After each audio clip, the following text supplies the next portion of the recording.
Bene data bakundwa, nongeye kubasuhuza mu izina rya Yesu. Turamenyeranye ariko hari abambonye bwa mbere. Ndagira ngo mbanze mbibwire kugira ngo dukomeze cya kiganiro, ya gahunda yacu yo gusangira ijambo ry'Imana. Amazina yanjye ni Francine Twagira Maria. Ndi umumama w'abana 6. Ndubatse, hanyuma ndi icyaremwe gishya. Yesu ni umwami wanjye kandi ni umukiza wanjye. Ndagira ngo twibukiranye gato icyigisho twasangiye ubushize. Twize ku mpano z'umwuka wera. Twabonye ko izo mpano z'umwuka wera ari impano 9, kandi izo mpano zikaba zirimo ibice 3. Twabonye ko ari umwuka wera ugaba izo mpano, kandi akazigaba uko ashaka, kandi akaba ari we ukorera muri twebwe, kandi akabikora uko ashaka. Ntabwo rero ndi butinda aho ngaho cyane. Abatarabibonye ubwo mwabishakira kuri YouTube, hanyuma tugakomeza. Mbere rero yuko mbabwira ikindi Imana yanshyize ku mutima, ndagira ngo tubanze turirimbane indirimbo ya 33 mu gushimisha Imana.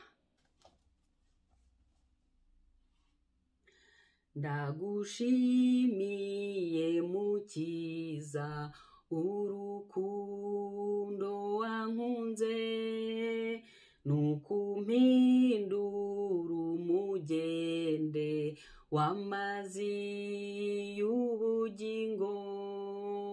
Mbumugende gusaye suzuye mwimbaraga zagakiza kawe mwami, kabone kuntembamo. Mbumugabo wo guhamya uburyo wanyijije, waranguze ngo mbuwawe, nukunyuzure rwose. Mbumugende gusaye suzuye mwimbaraga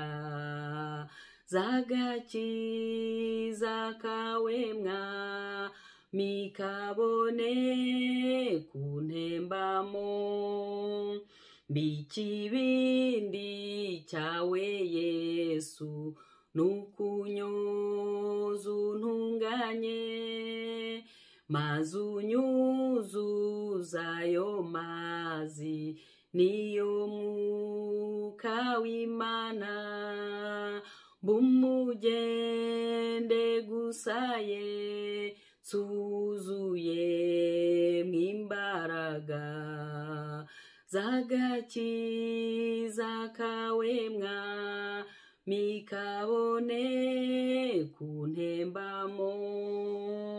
Umugabo wo guhamya uburyo wankijije, waranguze ngo mbuwawe,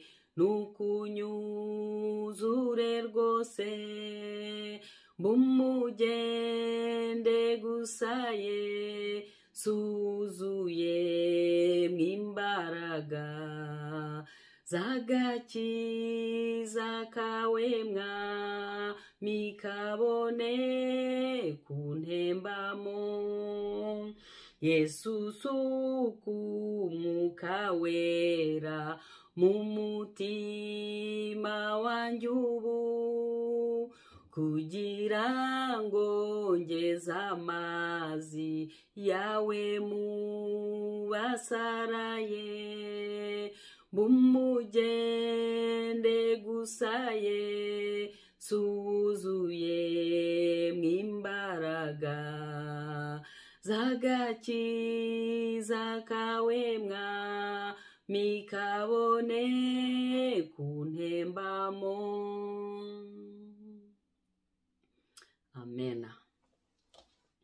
iryo n'isengesho ryacu twese abizeye Yesu nk'umwami n'umukiza. Uwizeye Yesu nk'umwami n'umukiza wese, isoko y'amazi y'ubugingo idudubiza muri we. Ubwo buzima rero ntabwo tugomba kubugumana, ahubwo ubwo buzima bwa Kristo muri twebwe tugomba kubujyana ku isi yose. Abakiri mu gicucu cy'urupfu bakavirwa n'umucyo, iyo mitima isaraye, iyo mitima iguye isari, ayo mazi y'ubugingo akagenda akayimara inyota. Ijambo rero Imana yashyize ku mutima wanjye uyu munsi ngira ngo dusangire, ni ijambo riri butubwire ibintu 7 biranga umwuka wera.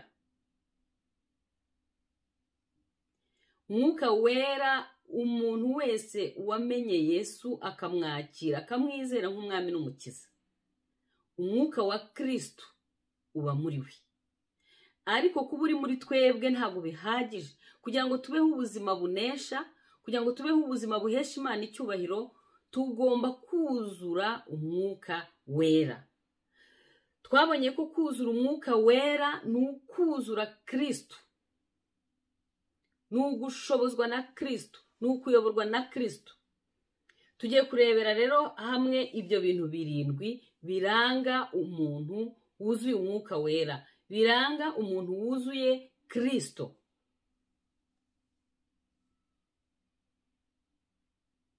Ndagira ngo dusangire ijambo ry'Imana riri muri Yesaya. Amagambo y'ingenzi tugenderaho ni ijambo rimwe riri muri Yesaya igice cya 11 ku murongo wa 1 n'uwa 2. Haravuga ngo, mu gishyitsi cya Yesayi hazakomoka agashami, mu mizi ye hazumbura ishami ryere imbuto.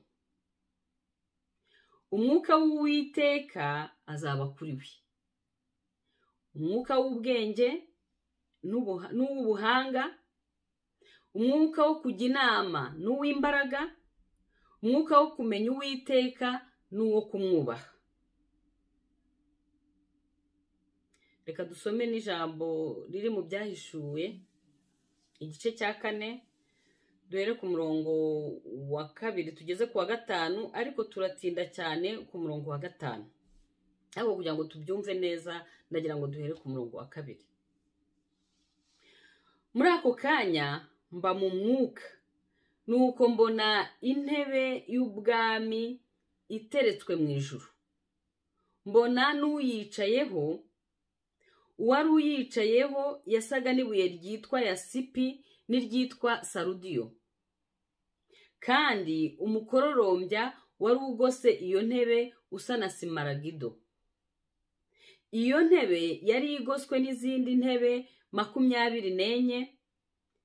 Kuri izo ntebe mbona abakuru 24 bicayeho bambaye imyenda yera, no ku mitwe yabo bari bambaye amakamba y'izahabu. Aho nshaka ko dutinda cyane naha ku murongo wa 5. Kuri ya ntebe y'ubwami haturukaga imirabyo n'amajwi yo guhinda kw'inkuba, kandi amatabaza 7 yaka umuriro yamurikiraga imbere y'iyo ntebe. Ayo matabaza niyo myuka 7 y'Imana. Haleluya. Iyo myuka 7 y'Imana cyangwa iyo myuka 7 y'Uwiteka ndagira ngo aba ariyo tuganira. Umuntu wuzuye umwuka wera agomba kuba afite ibyo bintu 7 by'ingenzi. Na Yesu Kristo amaze kuzura umwuka wera, amaze kubatizwa ngo yuzuye umwuka wera, hanyuma umwuka wera amujyana mu butayu. Yari afite iyo myuka uko ari 7, nicyo kintu cyamushoboje kuba umuntu udasanzwe, kuba umuntu wahinduye isi, ni uko iyo myuka uko ari 7 y'Uwiteka cyangwa y'Imana yari iri kuri Yesu. Nagira ngo rero duhere ni 7 ariko igabanyijemo ibice. Ikibanza intuza Yesaya yavuze ngo umwuka w'Uwiteka. Muri Yesaya murabona ko umwuka w'Uwiteka ari ukwe. Noneho yindi myuka uko ari 2 ikagenda ikagendana 2. Hari umwuka w'Uwiteka, hakaba umwuka w'ubwenge n'uw'ubuhanga, hakaba umwuka wo kujya inama n'uw'imbaraga, hakaba umwuka wo kumenya Uwiteka n'uwo kumwubaha. Kubera ko ari isomo rirerire ndaricamo ibice 2 ariko byose biraza bikurikirana, ariko biraza ari ibice 2 kugira ngo kubyumva bitazabarambira cyane. Reka noneho duhere ku mwuka w'Uwiteka. Reka dusome ijambo ry'Imana riri muri Luka igice cya 4 ku murongo wa 18. Umwuka w'Uwiteka ari muri nge, nicyo cyatumye ansigira kugira ngo mbwirize abakene ubutumwa bwiza, yantumye kumenyesha imbohe ko zibohorwa, n'impumyi ko zihumuka, no kubohora ibisenzegeri. Umwuka w'Uwiteka ari kuri Yesu. Yamutumye kugira gute? Yamutumye kubwiriza abakene inkuru nziza. Yamutumye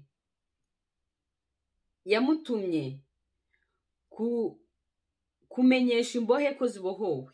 Yamutumye kumenyesha impumyi ko zihumuka. Yamutumye kubohora ibisenzegeri. Imana, reka turebe umugambi w'Imana mbere yuko Yesu aza. Umugambi w'Imana ku mwana w'umuntu mbere yuko Yesu aza. Turabirebera muri mw'Itangiriro igice cya mbere.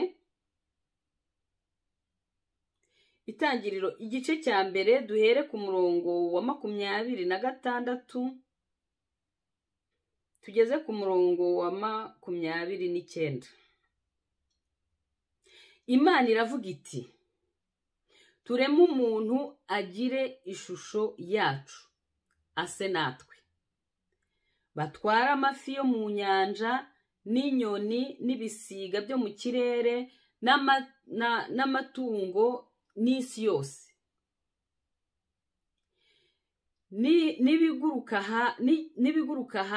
n'ikiguruka hasi cyose. Imana irema umuntu ngo agire ishusho yayo. Afite ishusho y'Imana niko yamuremye. Umugabo n'umugore niko yabaremye. Imana ibaha umugisha. Imana irababwira iti, mwororoke mugwire mwuzure isi, mwimenyereze ibiyirimo, mutware amafi yo mu nyanja n'inyoni n'ibisiga byo mu kirere n'ibintu byose bifite ubugingo byigenza ku isi.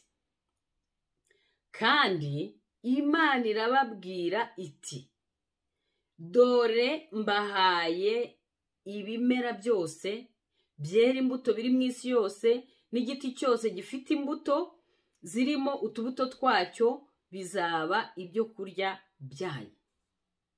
Murumva umugambi w'Imana?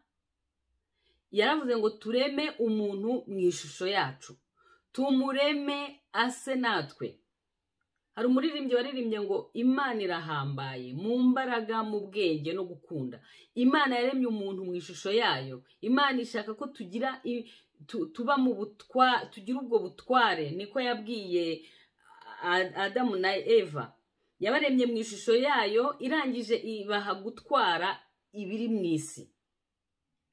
Ni nako muri Zaburi 115 havuga kuva ku murongo wa 14 ngo Uwiteka abagwizanye n'abana banyu, muhawe umugisha n'Uwiteka waremye ijuru n'isi. Ijuru ni iry'Uwiteka, ariko isi yayihaye abantu. Ijuru ni iry'Uwiteka, ariko isi yayihaye abantu.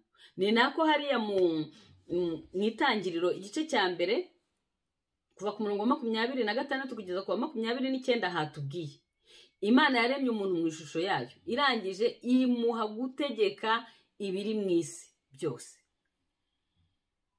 Ariko iyo dukomeje gusoma tubona ko umuntu yaje gusuzugura Imana. Imana yari yarabahaye kurya ku biti byose, ibabuza igiti kimwe. Aho kumvira ijwi ry'Imana bumvira ijwi ry'umubi. Bamaze kumvira ijwi ry'umubi, Imana irabahana, ibakura no muri ya ngobyi. Ubutware Imana yabahaye babutakaza batyo. Uburenganzira Imana yabahaye babutakaza batyo kubera ko bumviye umwanzi. Yohana iyo yigishaga, kuko niwe waje gutegurira inzira Yesu, yaravugaga ngo ni mwihana ibyaha byanyu kuko ubwami bw'Imana burabegereye. Kugira ngo twongere kugaruka muri uwo mugambi w'Imana, nuko twihana ibyaha byacu. Twamara kwihana ibyaha byacu tukizera Yesu nk'umwami n'umukiza wacu. Ariko ubwo ndi ku mwuka w'Uwiteka. Umwuka w'Uwiteka ni iki? Umwuka w'Uwiteka ni umwuka w'ubutware. Hariya muri Luka igice cya 4, umwuka w'Uwiteka ari kuri Yesu. Ikintu Yesu yakoze ni ukubwiriza abakene inkuru nziza, ni ukubohora imbohe. Umwanzi yagize ingaruzwa muheto, yongera kubasubiza uburenganzira bwabo, yongera kubasubiza ubuzima buzima. Abo umwanzi yahinduye impumyi, abo umwanzi yahinduye ibipfamatwe, abo umwanzi yaboshye mu nzu, yashyize mu nzu z'imbohe. Yesu nta kindi yaje gukora, yaje gushaka icyazimiye, yaje gushaka abo bose umwanzi yagize ingaruzwa muheto, kugira ngo yongere kudusubiza muri wa mugambi w'Imana wo kuba abatware, wo kuba abami, wo kuba abategetsi. Kuko ngo Yesu mu byahishuwe igice cya 16 umurongo wa 16 baravuga ngo ni utwara abatware, ni umwami w'abami. Kandi natwe ubwo burenganzira turabufite. Ngo abamwizeye yabahaye kuba abami n'abatambyi bo mu bwami bwe. Turi abami n'abatambyi bo mu bwami. Umwami akora iki? Umwami arategeka. Umutambyi akora iki? Umutambyi arasenga, agafata ibiri mu isi y'umwuka akabikurura, akabigira bizima mu isi y'ibifatika. Ubwo butware rero kubera icyaha ubwo ntago tubugira. Ariko nkuko nagiye mbabwira, Imana yaduhaye umuti. Buri kibazo cyose Imana yagiye itanga umuti. Ubwo butware kugira ngo twongere kubusubirana, Yesu yaraje abunyaga uwari warabuturiganyije, arongera arabudusubiza. Muzwe yavuze ngo nahawe ubutware bwose mu ijuru no mu isi, nimugende ndi kumwe namwe. Arongera avuga ngo abanyizera bazakandagira inzoka na sikorupiyo, bazirukana abadayimoni, bazarya icyica ntacyo kizabatwara. Kubera iki? Kubera ko umwanzi ari munsi y'ibirenge bya Yesu. Kandi natwe ngo turi muri Kristo Yesu ahantu ho mu ijuru mu buryo bw'umwuka. Nimba abanzi ba Kristo aribo banzi bacu bari munsi y'ibirenge bya Kristo, ni ukuvuga ko natwe ibyo biturwanya biduhiga biri munsi y'ibirenge byacu. Umwuka w'Uwiteka rero ni umwuka w'ubutware, ni umwuka wo gutegeka, ni umwuka wo kugarurirwa bwa burenganzira bwacu twari twaratakaje kubera abasogokuruza bacu. Mubona ko na Yesu bamwita ngo ni Adamu wa nyuma. Adamu wa mbere yarasuzuguye, ariko Adamu wa nyuma we ngo yumviye Imana no kugeza ku gupfa. Ubwo butware rero twarabusubiranye iyo umaze gusobanukirwa ko wabutakaje kubera ibyaha byawe, ukihana neza, ukamaramaza, ukakira Yesu nk'umwami n'umukiza wawe, umwuka wa Kristo aba muri wowe. Twabonye ko umukristo agomba kubaho ubuzima bwuzuye umwuka wera. Iyo wuzuye ufite ubuzima bwuzuye umwuka wera, uwo mwuka w'Uwiteka, uwo mwuka w'ubutware, uwo mwuka w'ubwami akubaho. Ndumva ari uko umwuka w'Uwiteka nawe usobanura.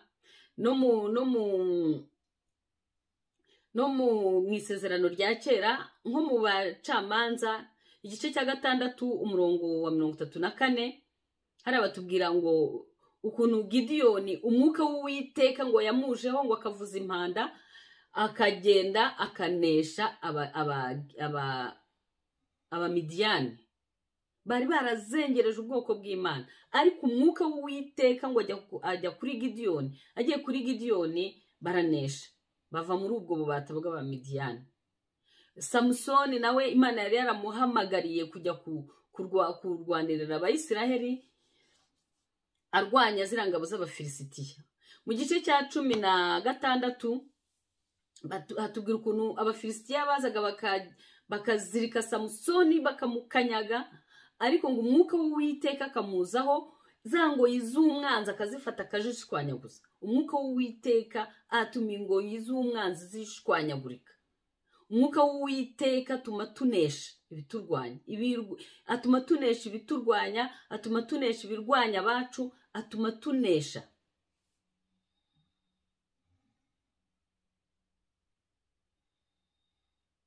Imana ishimwe. Reka dukomeze tureba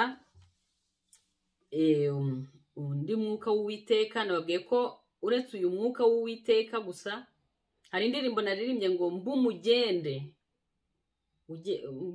ugeze amazi mu basaraye. Yesu niwe soko.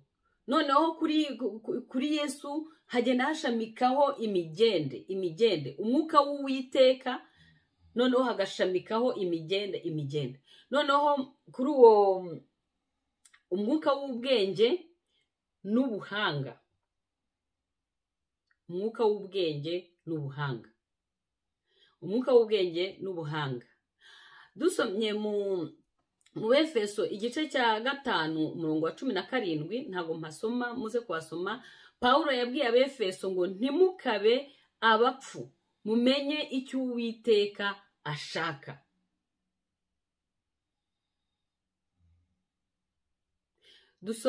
Reka noneho dusome mu Efeso igice cya 1, twumve uyu mwuka w'ubwenge mbere yuko mbisobanura.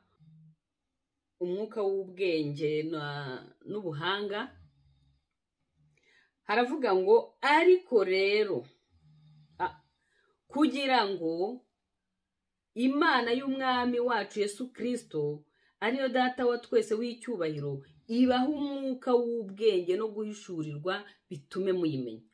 Aha mu isezerano rishya, Paulo aho kuvuga ngo umwuka w'ubuhanga, ahubwo yaravuze ngo Imana ibahe umwuka w'ubwenge no guhishurirwa. Wakwibaza uti se umwuka w'ubwenge ni iki? Umwuka w'ubwenge udufasha kubaho mu buzima bwacu bwa buri munsi.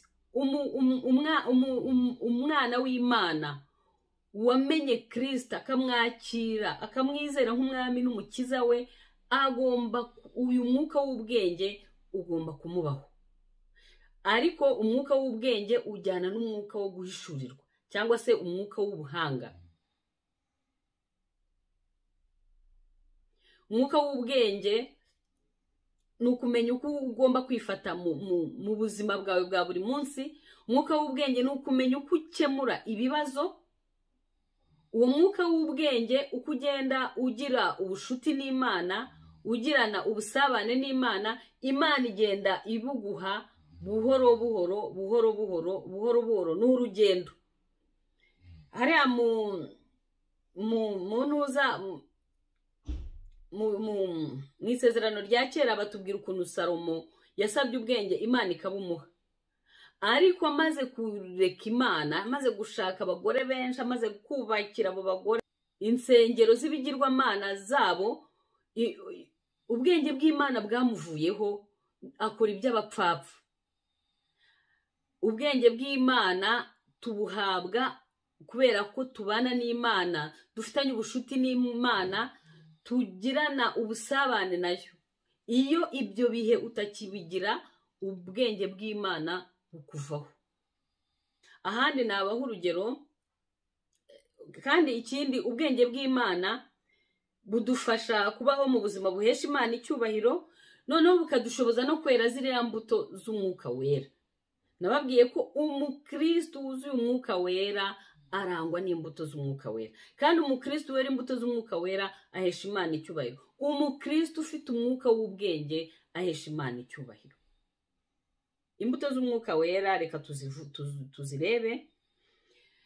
Ariko rero imbuto z'umwuka ni urukundo, ni ibyishimo, ni amahoro, no kwihangana, no kugira neza, n'ingeso nziza, no gukiranuka, kugwa neza no kwirinda. Ibimeze bityo nta mategeko abihana. Umwana w'Imana kuko aba yuzuye umwuka w'ubwenge arangwa n'imbuto z'umwuka wera, amenya kubana n'abandi, agira uburere bukwiriye. Mujya mwumva abantu batanga ubuhamya bati njye nari mayibobo, yamara kugera mu nzu y'Imana, Imana ikamuhindura, ikamuha ubwenge, ikamuha kubaho mu buryo bukwiriye. Hari inkuru iri muri Yohana igice cya 8 kuva ku murongo wa 3 kugeza ku wa 10, muze kuhasoma ndayibabwira. Hariya Yesu bamuzaniye umugore wafashwe asambana. Bati mwigisha, uyu mugore twamufasha asambana, none tumukorera iki? Bavuze induru, ariko ngo bari bamuteze umutego. Noneho ngo Yesu arangije ngo yubika umutwe, yandika ku rupapuro. Barakomeza bavuze induru bati Yesu, uyu mugore twamufasha asambana, none bigende gute? Noneho bigeze aho ngaho Yesu arongera yubura umutwe, arangije arababaza ati muri mwe utarakora icyaha ninde? Ngo arongera yubika umutwe ariyandikira. Yesu yari afite iki? Yari afite umwuka w'ubwenge, kandi yari afite n'umwuka wo guhishurirwa. Yubuye umutwe asanga bantu umwe kuva ku mwana kugeza ku musaza bose bagiye, umugore asigaye wenyine. Yesu aramubaza ati bantu baguciragaho iteka barihe? Umugore ati bagiye. Yesu rero aramubwira ati nanjye ntago nguciriyeho iteka, genda ntuzongere gukora icyaha ukundi. Muri uko kubika umutwe, guceceka, iyo Yesu acecetse ntago ari uko aba yabuze icyo akora, ahubwo yari arimo ahindura amateka y'uwo mugore. Imana rero natwe iduha umwuka w'ubwenge, kandi iduhe n'umwuka wo guhishurirwa cyangwa umwuka w'ubuhanga. Umwuka w'ubwenge Imana ibuduha kugira ngo dukemure ibibazo, tubashe kumenya uko dukwiye kwitwara mu bihe byose.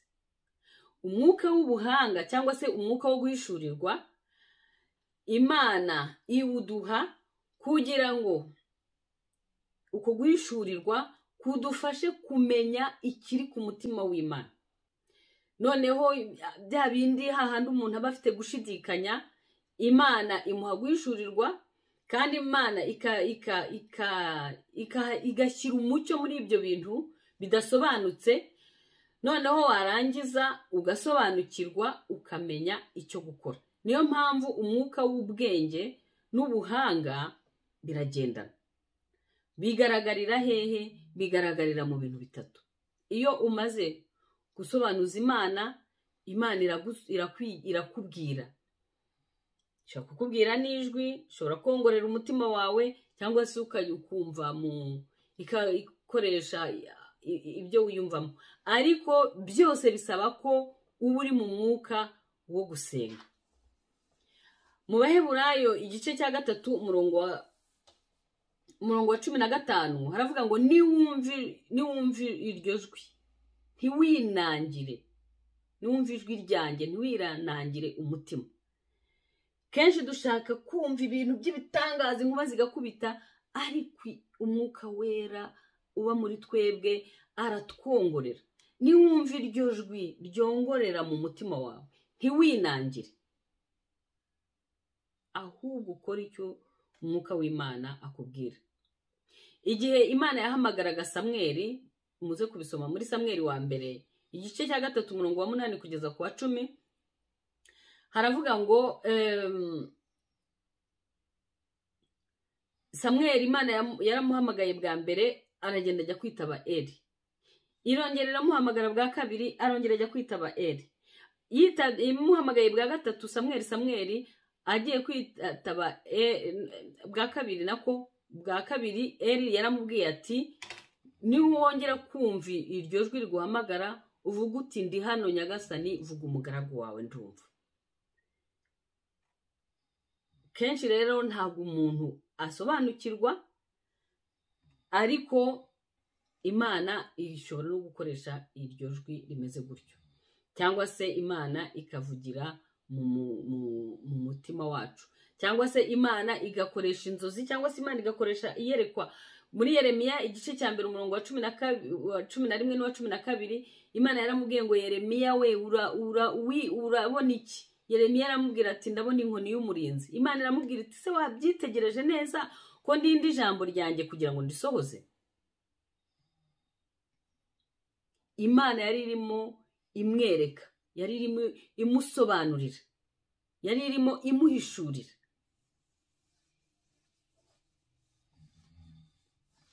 Ahandi ni muri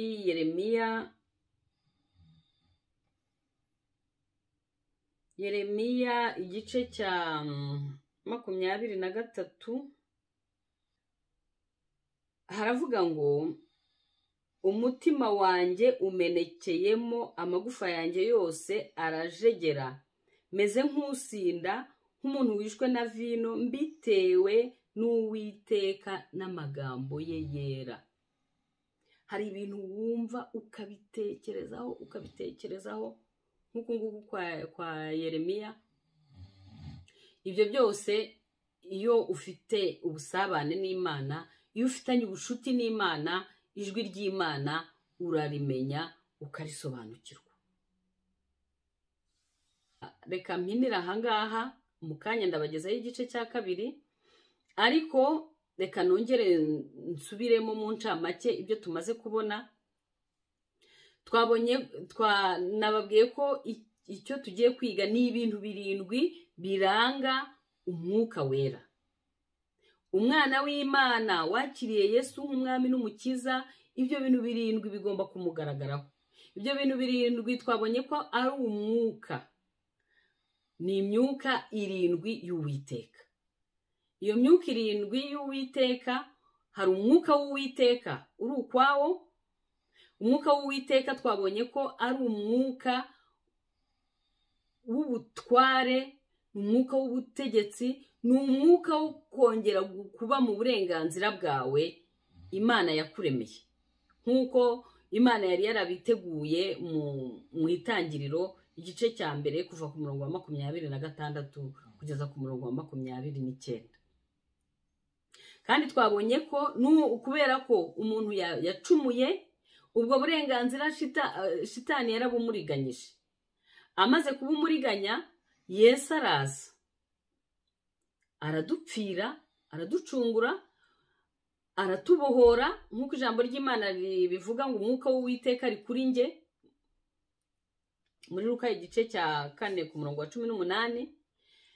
Yaraje arongera aratubohora, atukura mu kubingaruzwa muheto za shitani, arongera dusubiza ubwo bubasha, arongera dusubiza ubwo butware. Niyo mpamvu kwa Yesu muri kumuririmbye yaririmbye mu ndirimbo ya 28 muzagakiza ngo kwa Yesu dufite ubutware, dufite ubushobozi iyo twizeye amagambo ye nk'uko yayatubwiye.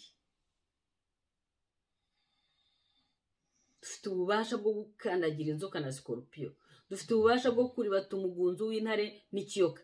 Uwo mwuka w'Uwiteka wongeye kudusubiza muri ubwo butware.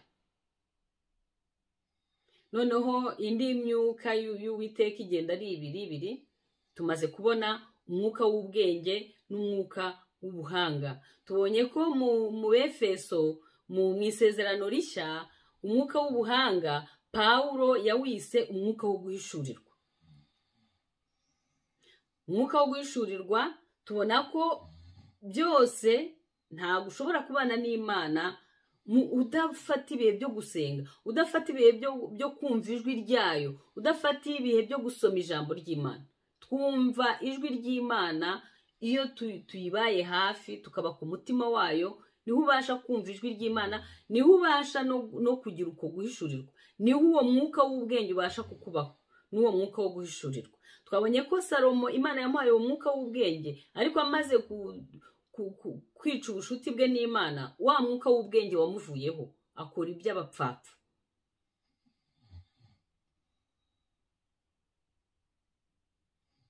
Imana rero idufashe, turakomeza mu kanya dukomeza ibindi bice bisigaye. Imana ibahe umugisha.